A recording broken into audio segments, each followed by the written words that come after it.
He's not only a preacher, but a teacher of preachers and an historian who's written extensively about the Civil War. He brings to this issue some unique insights. He's Dr. Jud Lake. I'm John Bradshaw, and this is our conversation.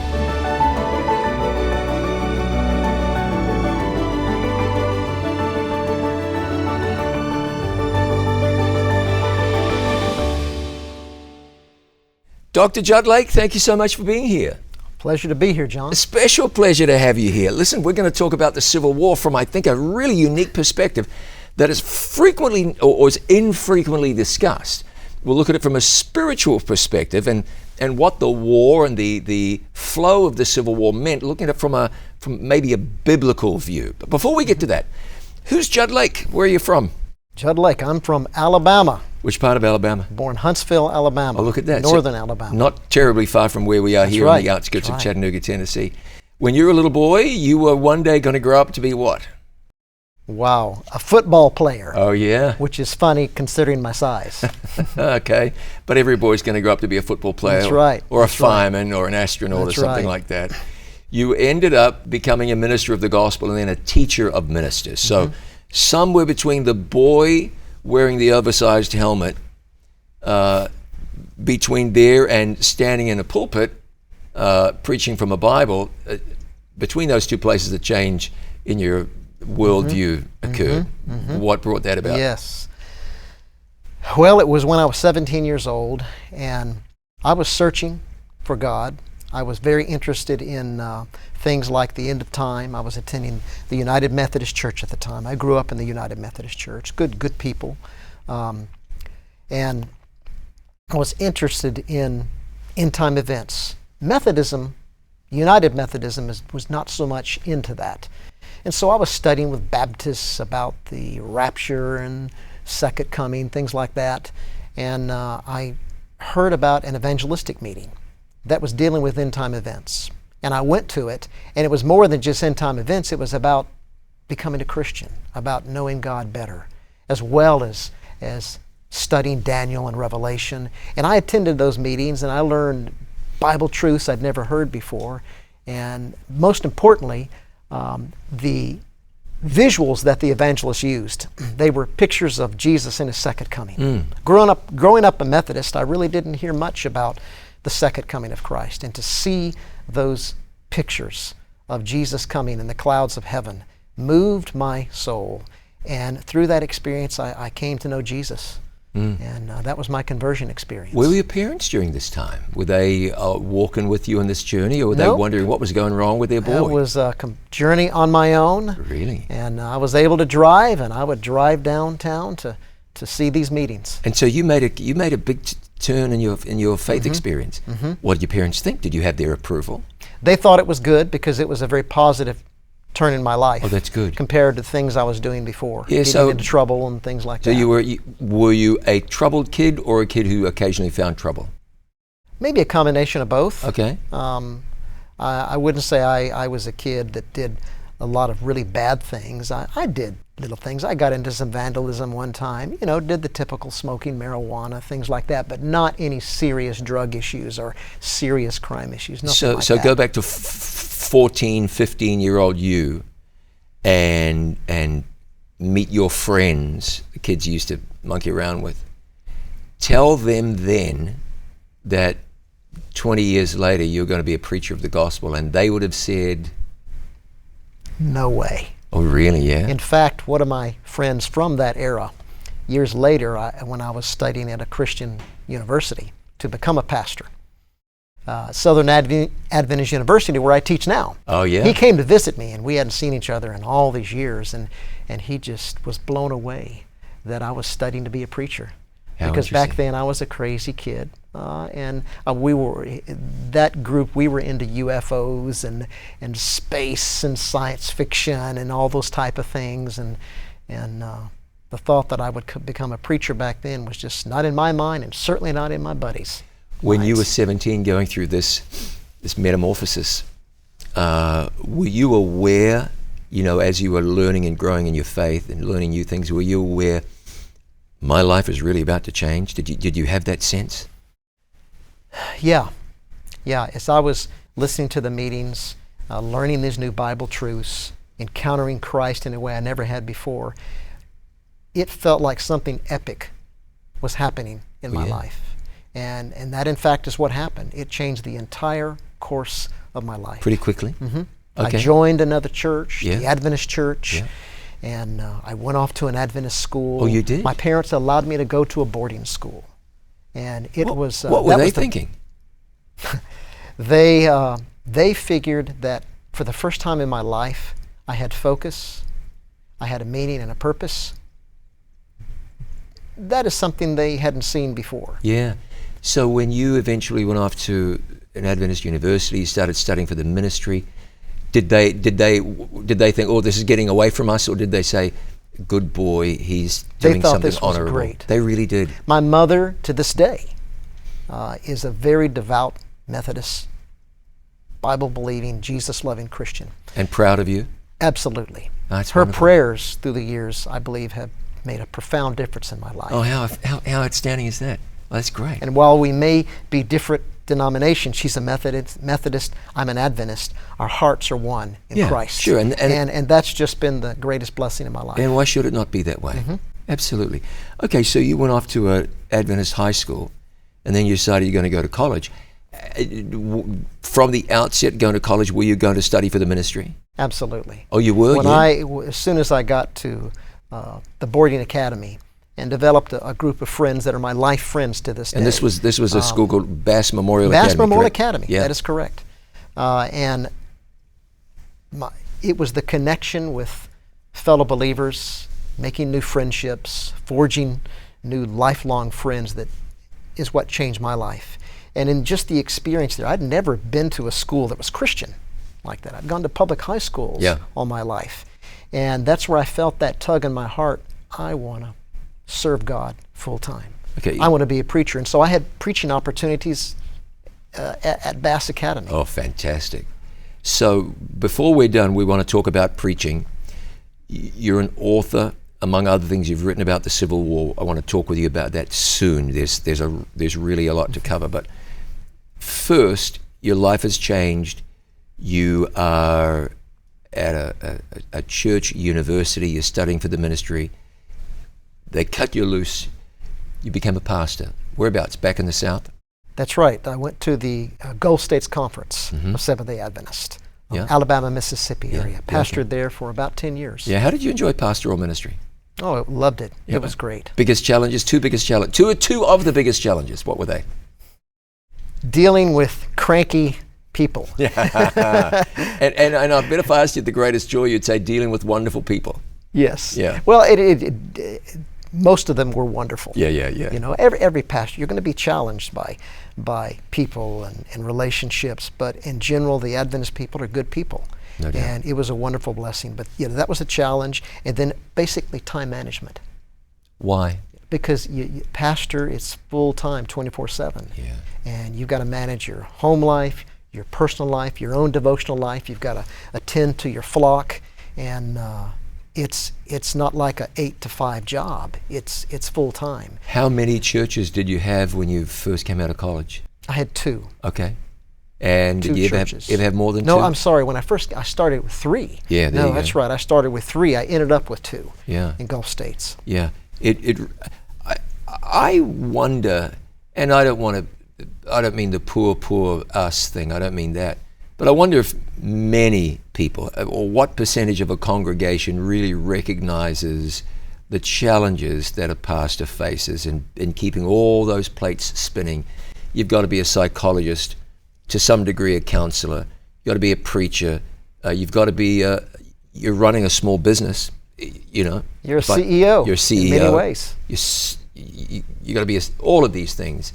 It's not for the faint And generally of you heart. have a family on top of that. There you go. Yeah. So it's not for the faint of heart. Well, that's why in my first set of doctoral studies, I studied time management. Oh, yeah. Okay. So is there such a thing as time management? There is, believe it or not. Yeah. Yeah, I bet you those studies helped immensely. They did. Yeah, fantastic. They did indeed. So I teach that subject to this day. Oh, you do? I teach a graduate class for pastors on time management. Oh, fantastic. And desperately needed class. So you transitioned from the pulpit to the classroom. Was that always going to happen in the back of your mind, or did this opportunity come to you as a bit of a surprise? That evolved in my early years of ministry. My area of great interest was studying and preaching, and I loved all the other work, but I was gravitated towards study and preaching. I would visit my church members and go to there was a theological library where one of the churches I Nice. pastored, and I would get my visiting done with, and I'd end up the day in the library researching and studying. Nice. That was a great love. And, Oh, yeah. and so I knew over time I wanted to go back and do doctoral studies and teach. Did you teach, were you able to teach first and then get a doctorate, or did you complete your doctoral studies and then teach? I completed a doctor of ministry Yeah. while I was pastoring. Oof. And then from Time there, management. yeah, and the doctor of ministry dissertation was on time management. Ooh, wow. So that helped. Yeah, sure. And then from there, I went to Broadview Academy at the time, and I taught, because that's where that was my door into teaching. And so I was the pastor, chaplain, and Bible teacher. That was in Illinois, Boy, correct? time management really helped in that. That's right, Right. Illinois Conference. I was there 2 years, and that paved the way for coming to Southern. Yeah. Because once they learned that I was teaching Bible, well, they needed somebody to teach teachers how to teach Bible as well as teach ministry and other subjects, and so that opened the door, and Jack Blanco called me to Southern. Fantastic. I'd love to talk about that, but I don't want time to get away from us without digging into this area of expertise of yours, which is the Civil War. Was that always an interest for you, the Civil War? No. Well, how did you stumble Oh, well, upon I mean, that? general interest. Yeah, you know, but not an area of specialty. And it took me a while, not having any expertise or even ever taken a class in the Civil War. It took me a while to just to reading book after book until I began to get a feel for all the different battles and the different theaters of the war and how it progressed and everything. And as I got into it, I fell head over heels in love with it. it's interesting to me that you look at the Civil War through the lens of various or varying historians, and they'll paint a different picture. Mm-hmm. They'll say, here, this was the key issue, that was the key issue, depends who you read. Slavery was the issue. Others will say, well, wasn't really slavery, it was states' rights. Others will say, well, it was states' rights because of slavery. And historians will spin this in various ways, and I guess they have to earn a living somehow. Talk about the Civil War big picture. How'd we end up in that mess, and what drove excellent. that? And you just touched on the hot issue. You know, as I studied it, I got into every aspect of it. And it took me 4 years to write the book, research and write the book, as long as it took to fight the war. Wow, yeah, look at I that. didn't anticipate. I didn't plan it that way. It just happened. But you hit the nail on the head about the difference of opinions with historians and the nature of slavery and the war. But you go back into America's history, you know, slavery goes back to our very beginnings. And the southern states took a different trajectory than the North did. Yeah. The North began to focus more on its economy and capitalism, and the South, its identity and its economy was the slaves. And that went into the 19th century, and it began to grow and escalate. And you have what historians call the antebellum years, and the peculiar institution Yes. that it was called of slavery. And slavery, the way it was practiced in the South, was different from the other countries in the world That's that correct. practiced slavery. And it took on a cruel, dark focus. But anyway, there's much we could say about that. But the politics was centered in slavery. And my view is I've researched the original documents, and mainline historians today acknowledge very clearly that slavery was clearly the foundation of the war. Sure.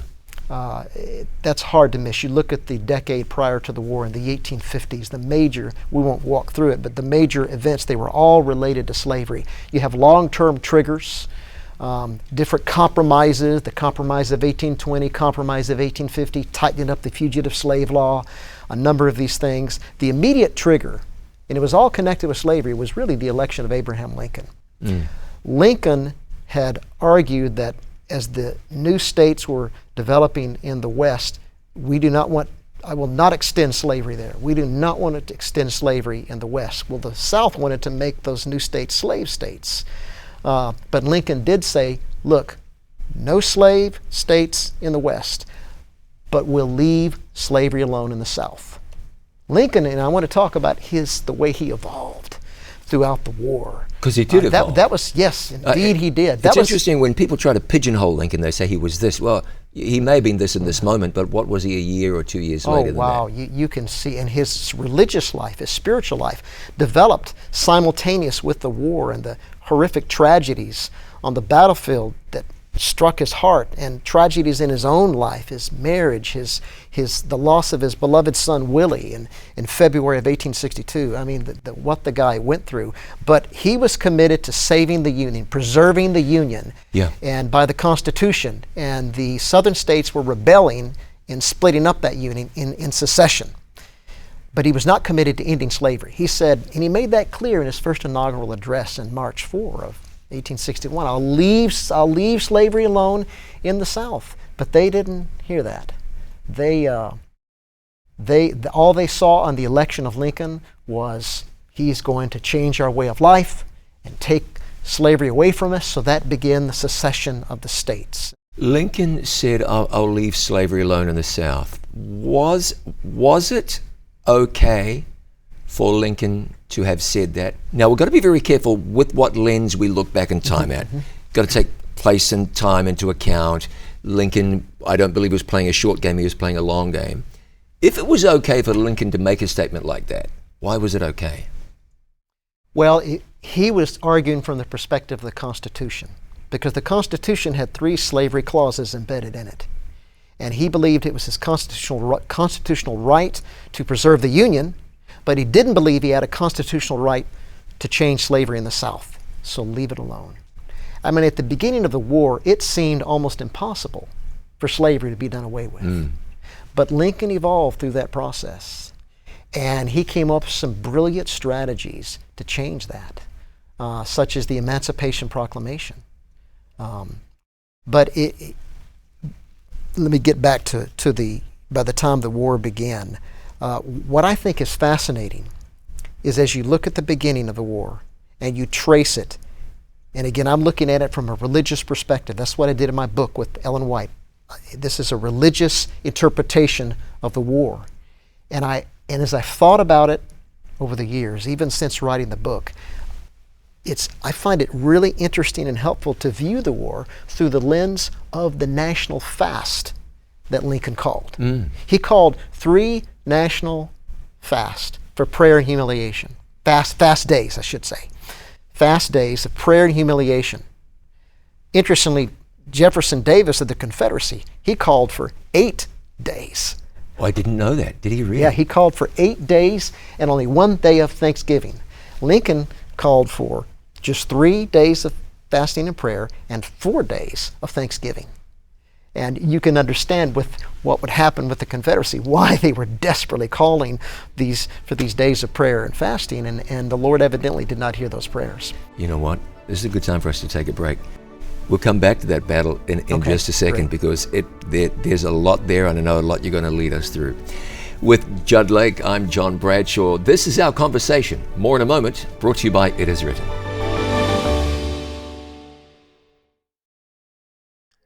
There's something placed by God inside the human heart, a yearning to be free. And the actions of some went beyond the page and the lecture hall to the tracks of something that became known as the Underground Railroad. Still away, still away, still away to Jesus, still away, still away home. I ain't got long to stay here. Watch Midnight to Dawn on itiswritten.tv.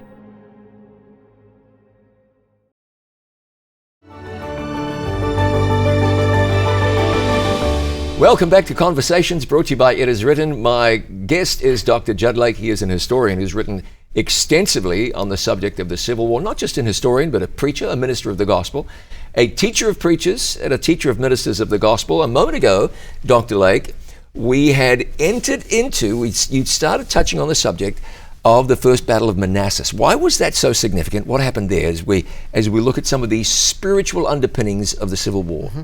Well, at the time, it was the biggest battle they'd ever experienced.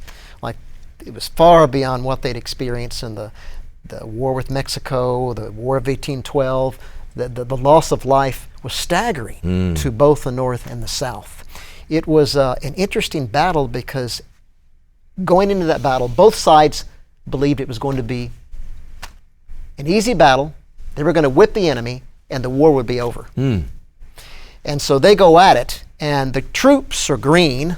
The commanders had some experience in the war with Mexico, but they went at it, and it was a battle of intense attacks, counterattacks, retreats, and it ended, it went from about 10 in the morning up till 4 in the afternoon, and it's like all of a sudden it just came to an end with a massive retreat. Was that expected? No. And the newspapers all were saying, this is a mystery. How did this happen? And nobody really understood it. So it was basically a Confederate victory and a significant Union loss. And the North was just, how could this have happened? Nobody could understand it. In fact, the commanders in all the reports said, we chided them, we threatened the soldiers, we commanded them to get back in the field and finish the battle, and they didn't. But what's interesting, John, if they had continued retreating, because Manassas, you have Matthews Hill, it was fought on 3 rolling hills, then you have Henry Hill, and you have Chin Ridge. As the flank of the Union, the Northern soldiers were charging. If they had broken through, what they didn't realize is back of Chin Ridge, a large flank of Confederate brigades were coming around to flank them. And if they had gone in, they would have charged and hit them from behind and destroyed them. Oh. And it would have been a massive Confederate victory. So is it fair to say... Well, if you look at it from a religious perspective... Depends whose side you're on. Exactly. Was this providential? Yeah. Okay, now, I want to ask you in a second about the abolitionist movement and what abolitionists had to do with this, and we'll get to the Emancipation Proclamation. My point a moment ago wasn't flippant. Depends what side you're on. So it was providential if you think God was on the side of the Union. It was certainly not providential if you think God was on your side and you're the side of the Confederacy. Talk to me about why this may have been providential. Well, one thing about the Civil War is both sides believed earnestly God was on their side. They were religious armies. They were fighting for their identity. They were fighting for God. And so when they had the North, like, how could this have happened? And the South, the Confederates, they were really excited, and they started to pursue the retreating Federals. But a massive rain came, and they were not able to pursue them because they could have pursued them all the way, because they fled all the way back to Washington. Because, Manassas is not far from Washington. That's right. And the Confederates could have taken Washington. Yeah, how much ground would they have have? And that would have changed everything. Everything. Had that happened. Yeah. So if you come at it from the perspective of God was working on the North side, eventually to end slavery, then it was providential in the way this battle ended up, because it was humiliating for the North, but it was the South, they claimed it a great victory. But it stopped things. It stopped any movement. The South was able to stop, the Northern troops from coming to Richmond, but they were not able to go to Washington. And so it allowed things to lay low for a while. What, if anything, was heaven's aim, God's will, God's desire through the Civil War? Well, you listen to the abolitionists. The abolitionists believed that slavery was a great stain of sin on this nation. And it was. It was indeed. And they believed that until the Union the North made the war a way to end slavery, God was not going to bless them. Do you mean to indicate that the war was not necessarily, to begin with, designed to be a way to end slavery? No, not at all. It was to save the Union. The North's sole purpose at the beginning of the war was to save the Union. Lincoln says that in his first inaugural in March 4. They had the inauguration in March 4 of those days. And God looked on and said, no, that's not the point here. Lincoln said clearly, I'm going to leave slavery alone in the South. We're just not going to extend it out in the West. But he said, I'll leave it alone. And that was his policy. And interestingly, you had, I think we all know the significance of the 13th Amendment at the end. Sure. But there was a 13th Amendment at the beginning. At the beginning? Yes. What was that? It was to, basically it was a compromise, a way to try to compromise with the South after the first wave of secession.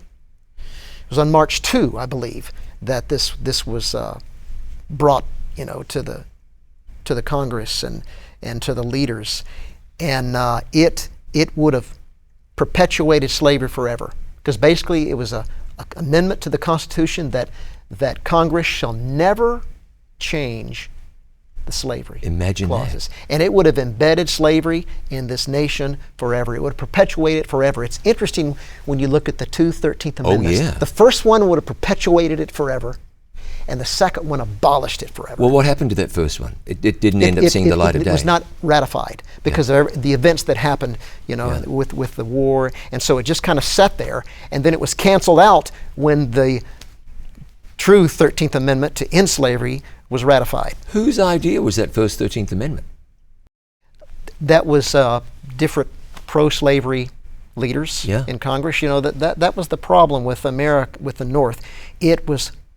And you look at the antebellum years, it was full of lots of compromises with the South. Yes, that's true, isn't it? And even in the Northern Army, you had a lot of generals who were pro-slavery sympathizers. I have pro-South sympathizers. I have read, and you read, where there were some generals who were half-hearted in their efforts to press on to victory.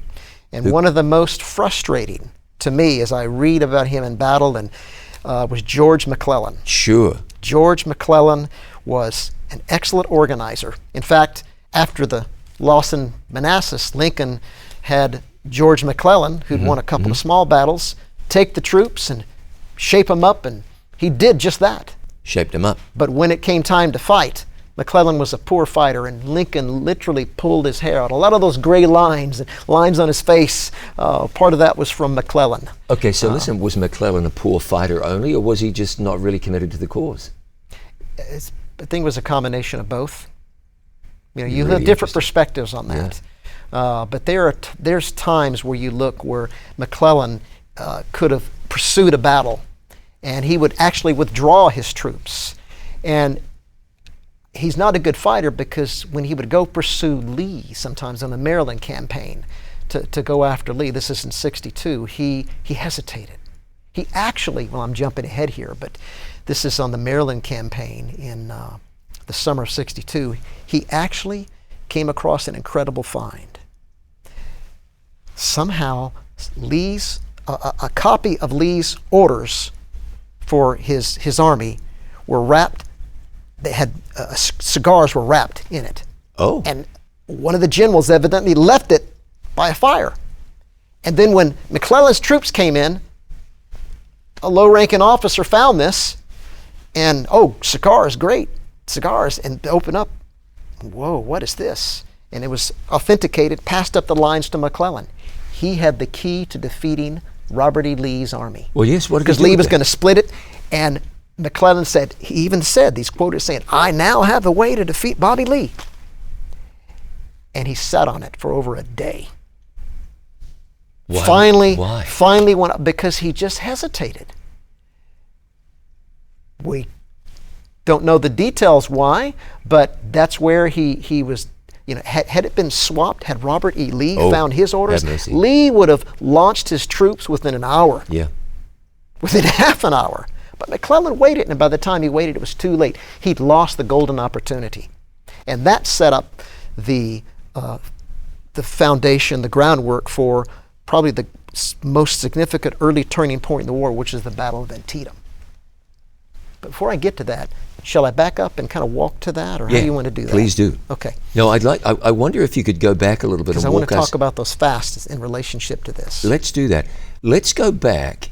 You mentioned some fasts earlier in relation to this. This is very important. Perhaps you should walk us through the connection of, say, Manassas to Antietam, other battles of that nature, and make sure we deal with the abolition and Yes. its involvement in all of this. Yes. This relates to the first fast. So after Manassas, it's a disaster. So Lincoln calls his first national day of prayer and fasting. It was September 26, 1861. And this is where the abolitionists come into play. Now, just a word about abolitionists. You had, prior to the war in the early decades of the 19th century, you had a form of abolitionism known as gradual abolitionists.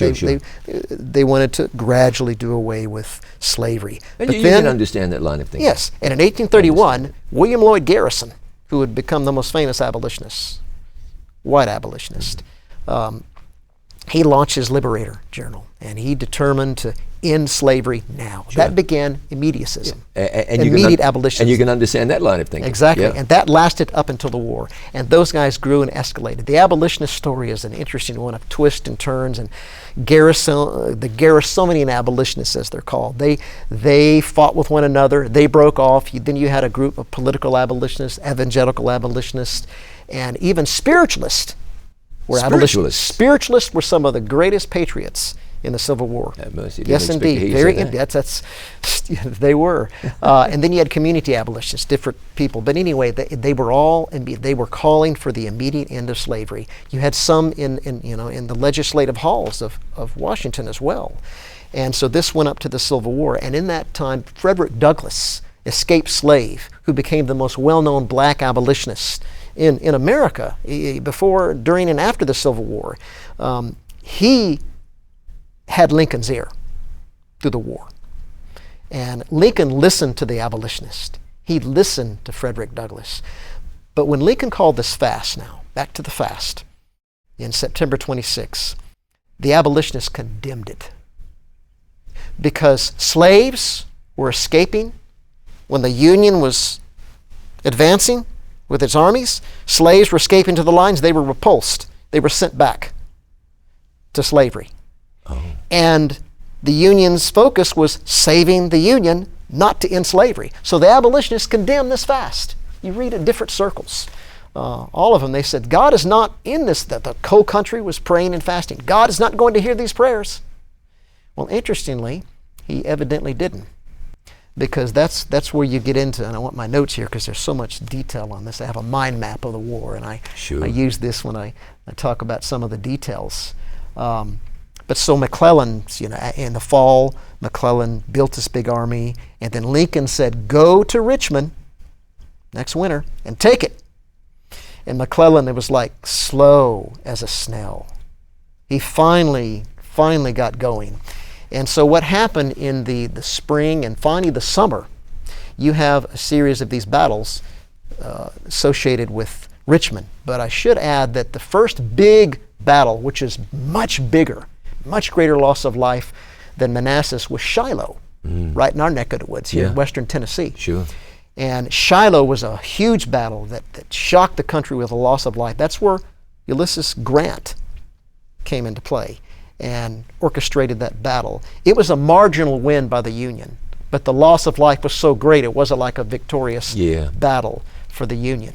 But that was in the Western Theater, Tennessee and these Georgia and so forth. But the Eastern Theater, that was the Richmond area. Richmond had become the capital of the Confederacy.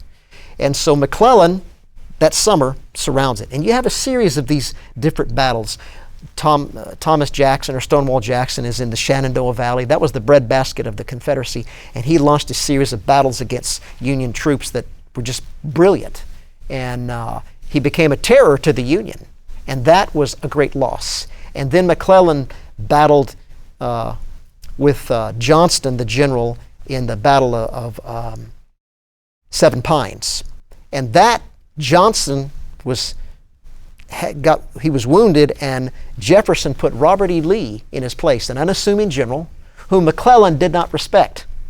But Robert E. Lee would go to become one of the great generals in history, as we know what would happen in the war. And in fact, he took over, and that's when McClellan launched his assaults on Richmond. And then after that, you have, in the summer of 61, you have the 7 Days Battle. It was 5 battles that were fought around Richmond. And McClellan could not advance beyond the lines, and Lee did a great job holding off McClellan from taking Richmond. And in the end, McClellan retreated, and Lee had saved Richmond, and that's where he was appointed the key general of the army, the Southern Army. But what happened, what is interesting about that, the 7 Days Battle, and this is where you see God's providence. Lincoln had been thinking about these things. He'd been thinking about his purpose in the war, and he realized he's got to do more than just save the Union. And that's where he was thinking about the idea of emancipating the slaves. And he came up with the legal Emancipation Proclamation. And it was shortly after the 7 Days Battle was over, about latter part of July, that he started talking to his cabinet about the first draft.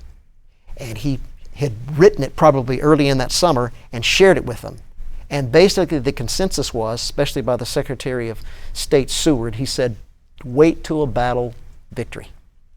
So Lincoln put the Emancipation Proclamation, the first edition of it, in his desk, and he waited, and it would be a long wait, because the next big battle was Second Manassas.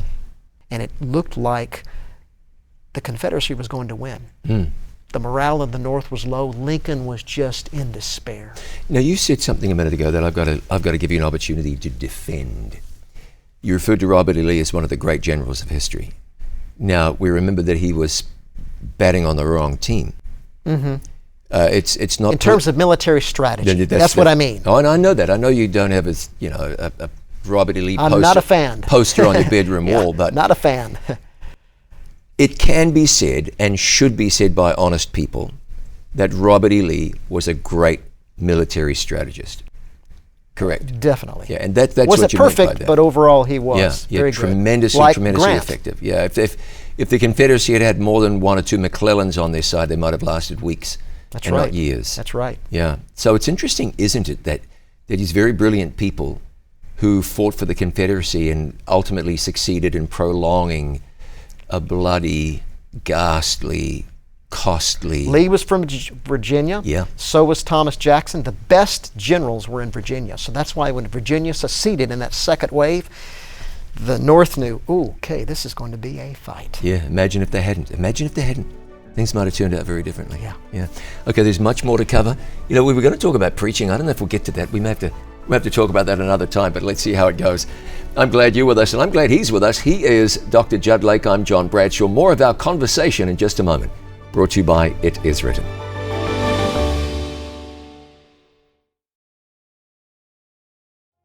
You know that at It Is Written, we are serious about studying the Word of God, and we encourage you to be serious as well. Well, here's what you do if you want to dig deeper into God's Word. Go to itiswritten.study for the It Is Written Bible Study Guides online. 25 in-depth Bible studies that will take you through the major teachings of the Bible.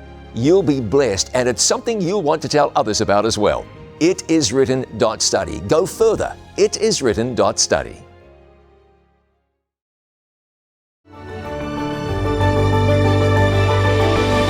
Welcome back to Conversations, brought to you by It Is Written. I'm glad that my guest today is Dr. Jud Lake. You've written extensively about the Civil War. Deep, fascinating, broad subject with historical implications, and that's to say the very least. So pick up where we were a moment ago, and be sure we're going to get to the Emancipation Proclamation and its impact on the Civil War. It's coming next. And we'll see the tide turn in a minute, and I'm going to ask you about the big picture, God in the Civil War. But proceed. Yeah, we were at Second Manassas. Great loss for the Union. Lincoln's beside himself. A number of factors were happening. England was criticizing the North. They figured they were going to lose to the Confederacy and it would become an independent nation, and just did not look good. And then Lincoln's got the Emancipation tucked in his desk, and how's this ever going to happen? And then that set the stage, the maneuvers in the field for the Battle of Antietam. Antietam was fought in one day. John, that was the most significant battle of the Civil War in Antietam. terms of its turning point. I should say it's the first major turning point in the war. Antietam, in 11 hours that battle was fought in one day. It was the loss of life of epic proportion. Ooh. According to one estimate I read, every 6 to 7 seconds of the battle, a man was killed. Lines of soldiers would be mowed down. In fact, there were lines that consisted of men who were from a town, all the males of a town, and they were mowed down. And when the women got word, there was not a male in that town left.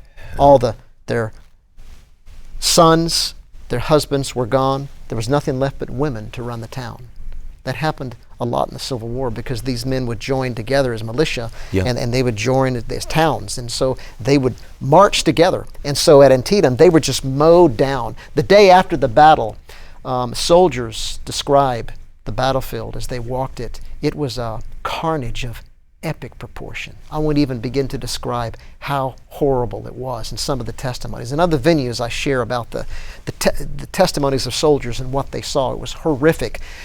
Still, though, Antietam was a marginal win. Just a marginal win. It was a marginal win for the Union. It was enough for Lincoln. Right. It was that win he was looking for. Yeah. And that's when he released the Emancipation Proclamation. He went to his cabinet. He told them, he says, look, I made a vow to God a while ago that when certain things happen, I was going to release this. I'm summarizing what he said. Sure. And now is the time. Lincoln felt God was moving him to do this. That's a lot of growth from a year prior to that. Yeah, just a year this prior. Man, the Lincoln, grew in his experience of the war, how to handle the war, and in his own spiritual life. And in the first, he released the initial draft, and then it was 100 days till January 1, 1863, when it would really kick in. Yeah. And on January 1, he signed it, and it was a little different. And he made a specific reference to the grace of God in it. So you can see this man is appealing to the Almighty. And in some of his papers that scholars have found, historians, this Lincoln was wrestling with this whole thing philosophically and theologically, and he believed he was an instrument in the hands of the Almighty. But this is evolving now. Yeah. So, all right. Then he calls for another fast on April 30 of 1863. There's been no action. And the North are praying for victory. It's a different spirit now because the Emancipation and the abolitionists were thrilled. It wasn't perfect, but in general they were delighted over the Emancipation Proclamation, and it was more like a war measure. It didn't free slaves immediately, only theoretically. But as the Union armies progressed into Southern territory and they met slaves, the slaves were freed. But on the day that fasting took place, the Battle of Chancellorsville, this is what I alluded to. I jumped ahead when I was talking about Thomas Jackson. That's the battle that he died. A great loss to Robert E. Lee, but it was also a significant loss to the Union. So it was a disaster. It's one of Lee's greatest battles strategically. That's where his brilliance in military strategy was really shown, is in the Battle of Chancellorsville. And it was a great victory, but a great loss for the Union. And they had just prayed. And it's like their prayers, the Emancipation Proclamation was released. Now the war was not only to save the Union, but to end slavery. What happened? Well, that summer, things began to change. You had the famous Battle of Gettysburg, yes. July 1 through 3. But interestingly, Gettysburg was a tactical victory because Meade, the commanding general of the Union, didn't destroy Lee's army. Lee actually escaped in a lengthy, brilliantly maneuvered retreat off the field. And Lincoln was so upset, beside himself at Meade, because he didn't go and destroy the principal Confederate army. Why did he not? Meade hesitated. He wasn't sure if he could do that. He had already a lot of loss, that Pickett's charge and at Gettysburg. Well, and also he just, for whatever reason, he just hesitated. He and McClellan were cut from the same cloth. They weren't sure that they could take Lee. He was afraid that Lee's army might turn on him in another angle. Yeah, and it's not like they were fighting a weak enemy. Exactly. Yeah. But Lincoln said, he was in your hand. Why didn't you take him? Anyway, a lot of details about that between Lee and Meade I won't get into. But the day after Gettysburg, the real strategic, see, Gettysburg was a tactical battle, not only immediate, because that's the focus of everybody is on the big Battle of Gettysburg. It was big, but it was only a tactical victory. The strategic victory was Grant at Vicksburg. He had Vicksburg in siege, and on July 4, the day after the Battle of Gettysburg ended, he broke through and took Vicksburg. Vicksburg owned the Mississippi. You take Vicksburg, you had the Mississippi. Yeah. The Mississippi was crucial to the Confederacy. So now, and then taking Vicksburg, he took a few other forts. Then the Union owned the Mississippi now. The Confederacy was cut in two. As Grant put it in his memoirs, this was the beginning of the end for the Confederacy. It's interesting, too, to me, you've got a battle taking place in Gettysburg way up there, a battle taking place in Vicksburg way down there. Miles between. This Civil War was fought over a vast swath of the different theaters. But let me jump now to the fall. You have the Battle of Chickamauga, which was a loss. Then the Battle of Chattanooga, our neck of the woods, right here, where your studio is, in the Chattanooga area, and the famous charge in Missionary Ridge, which we drive down the interstate. Up that charge all the time. I love that, driving down the interstate. I always think about that charge. First charge that ended in a victory, because the army on the ridge had the advantage, but the Union charged up and routed the Confederates. At any rate, it was a Union victory. So the battles of Gettysburg, Vicksburg, and Chattanooga were the second major turning point in the war. That was the answer to that second day of fasting and prayer. Yeah. God was clearly involved, looking at it from a religious perspective. So that's the year 1863. Then that ends. The Union's on an upbeat note because, in fact, I should add that on that Thursday, November 24, the day after the Battle of Chattanooga, Lincoln called for a day of Thanksgiving. And on Thursday, and that is part of why we celebrate Thanksgiving on Thursday today. It was before that. George Washington established Thanksgiving on Thursdays, but Lincoln kind of ratified it, if you will, and we've continued that ever since. But a thankfulness for what God had done at the Battle of Chattanooga and Vicksburg and Gettysburg. Well, the next year, 64, Grant launched his overland campaign, which was composed of 4 major battles. Because of time, I won't get into those. And simultaneously, Sherman he left Chattanooga. Now, Chattanooga was so important because it was the gateway into the heart of the Confederacy, the gateway to Atlanta. So Sherman marches down to Atlanta, has a series of battles. Grant has these battles going on. It's vicious, bloody fighting. It ends up in the summer. Grant is stalled, holding Petersburg in siege. Sherman is holding Atlanta in siege. He's stalled at Atlanta. That summer, it's time for re-election. Guess who's going to run against Lincoln? George McClellan. It doesn't look good in the summer. Lincoln is thinking, there's no movement. Sherman is stalled before Atlanta. Grant is stalled before Petersburg. There's been bloody fighting. I'm going to lose this election. And McClellan hated the Emancipation Proclamation. He would have obliterated it had he become president. And so Lincoln calls for another day of fasting. It was on August 4. And the nation prays. And it's not looking good for Lincoln. Within a month, Sherman breaks through to Atlanta. Mm-hmm. That changed everything. Sorry, to me, it's just all the events and the way that they happened. Sherman wires Lincoln and says, we have Atlanta. Atlanta is ours. That is that's the third major turning point in the war. And then that brought on the election of Lincoln. Lincoln was elected. That was another turning point in the war, was Lincoln's election. And then that set the stage. Lincoln had all this political capital, and guess what he did with it? The Emancipation, or the 13th Amendment. Yes. To eradicate slavery from the Constitution. And that was actually done in, the movie Lincoln. Just watch that movie. It tells the story of the 13th Amendment. And in January, that's when they made that vote, and that changed history. And after that, all the battles were victories for the Union. Why does this provoke such a strong depth of feeling in you? Well, as I told you before, I hadn't studied the war before. And when I really got into it, I was going through a challenging period in my life. And I was able to connect with the suffering of the nation, Lincoln's suffering, the loss of his son, the troubles he was having with his wife Mary. After that, her deep depression, all of the pain of the country, it resonated with me. Yeah. It became very personal, and I just fell in love with it. I'm like a Civil War fanatic. My vacations are visiting Civil War battlefields. Yeah. You know? Yeah. What perspective are you looking at? Look, I don't know that it's easy to disentangle oneself from the excitement of war. I mean, it's phenomenal. Here, men bled and suffered and died.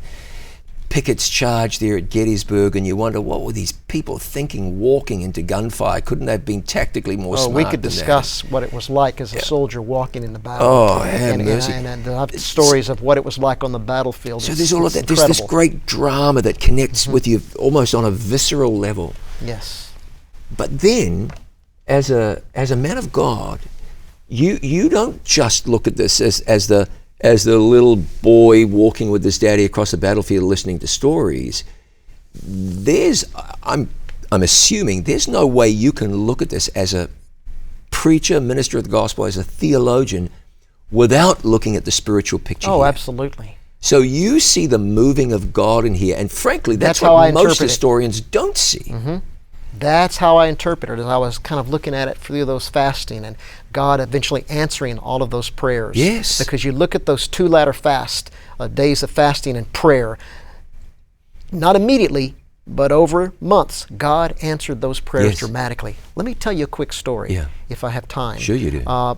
When I was visiting the battlefield of Malvern, which was the end of the 7 days battle. And where is that battlefield?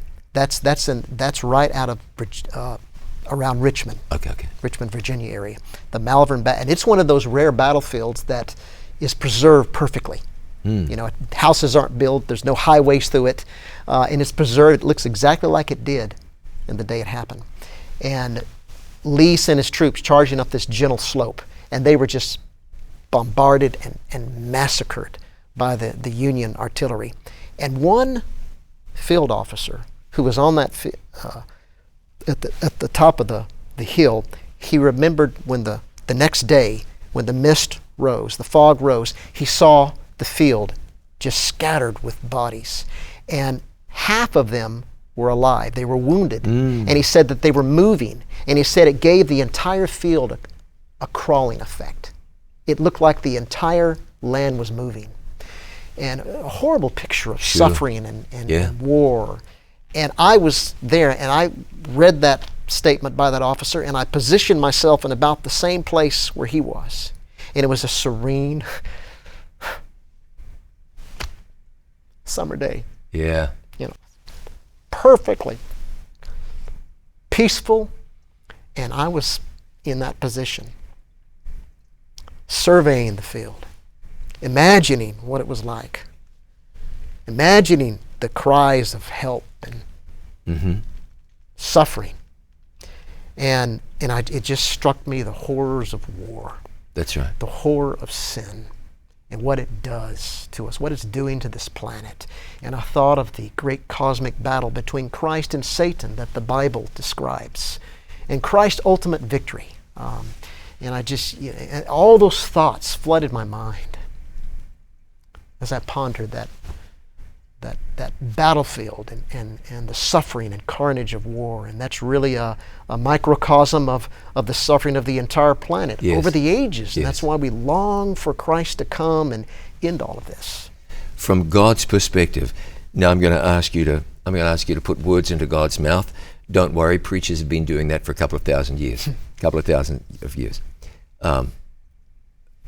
As God looked at the Civil War, how would he describe it? This Civil War, this 4 years of conflict, was what?